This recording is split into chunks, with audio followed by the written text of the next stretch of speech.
हर घर तिरंगा अभियान भारत के प्रजातंत्र का सबसे बड़ा अभियान है। भारत का एक एक नागरिक गर्व और प्रफुल्लता के साथ अपने घर पर तिरंगा लहराए। और आप सबसे भी मैं निवेदन करना चाहता हूं, भारत की आन बान और शान हमारा तिरंगा है और इस अभियान को घर घर तक पहुंचाने के लिए एक एक नागरिक तन मन के साथ मेहनत कर रहे हैं।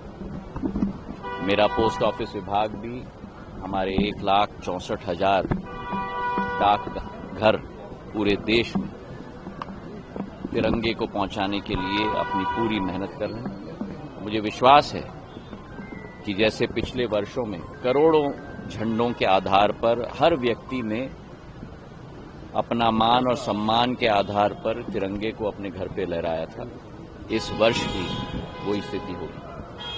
पिछले बार मैं जब आया था तो आगरा से ग्वालियर की एक्सप्रेसवे की सौगात में लेके आया था, जिसके लिए मैं प्रधानमंत्री जी को, गडकरी साहब को और मुख्यमंत्री जी को बहुत धन्यवाद देना चाहता हूं। ये ग्वालियर की फिजा को बदलेगी जैसे इस एयरपोर्ट ने ग्वालियर की फिजा को बदला है। और मुझे इस बात की बड़ी खुशी है कि आज जो फ्लाइट में मैं आया 185 में से 175 यात्री आए, मतलब करीब 95% फ्लाइट हमारा अब भर चुका है और यही एक यात्रा चलती रहे। ग्वालियर को अब जो नींव ग्वालियर की बन गई है, एयरपोर्ट के साथ, रेलवे स्टेशन के साथ, एक्सप्रेसवे के साथ, अटल एक्सप्रेसवे के साथ, अस्पताल, 1000 बिस्तर के अस्पताल के साथ, मल्टी स्पेशलिटी अस्पताल के साथ, चंबल से पानी लाने की योजना के आधार पर, आईएसबीटी की योजना के आधार पर अब समय है ग्वालियर में लोगों को आकर्षित करने के लिए। और इसलिए मैं मुख्यमंत्री जी को धन्यवाद देना चाहता हूं कि 28 तारीख को जो मैंने मांग रखी थी कि ग्वालियर में इन्वेस्टमेंट समिट होनी चाहिए, वो इन्वेस्टमेंट समिट आयोजित किया जा रहा है।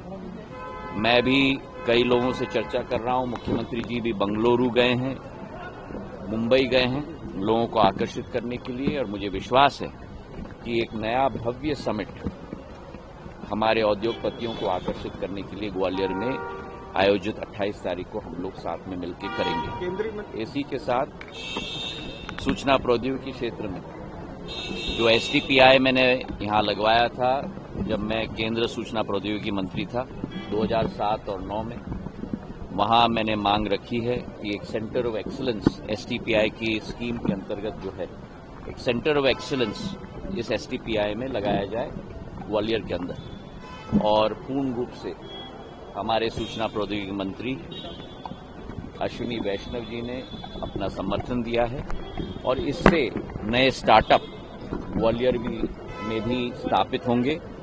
वित्तीय सहायता, प्लग एंड प्ले सिस्टम, वित्तीय सहायता 15 लाख, 25 लाख, 40 लाख तक इस योजना के तहत दी जाएगी और एक नई ऊर्जा स्टार्टअप्स के क्षेत्र में भी ग्वालियर में इसके आधार पर आएगी। किसकी हिडनबर्ग? कांग्रेस का एक ही काम है, देश में अराजकता फैलाना, देश को विवादित मामलों में उलझाना। प्रधानमंत्री जी एक मशाल लेकर, भारतीय जनता पार्टी का एक एक कार्यकर्ता एक मशाल लेकर देश को विकास और प्रगति के मार्ग पर चला रहा है। कांग्रेस केवल भटकाने की कोशिश, अंधेरे में रखने की कोशिश, जो उनकी पद्धति रही है इतने वर्षों से, उसी पद्धति पे कांग्रेस चल रही है। मुझे बड़ा खेद है कि जिस तरीके से व्यवहार सदन के अध्यक्ष के साथ उस दिन राज्यसभा में किया गया।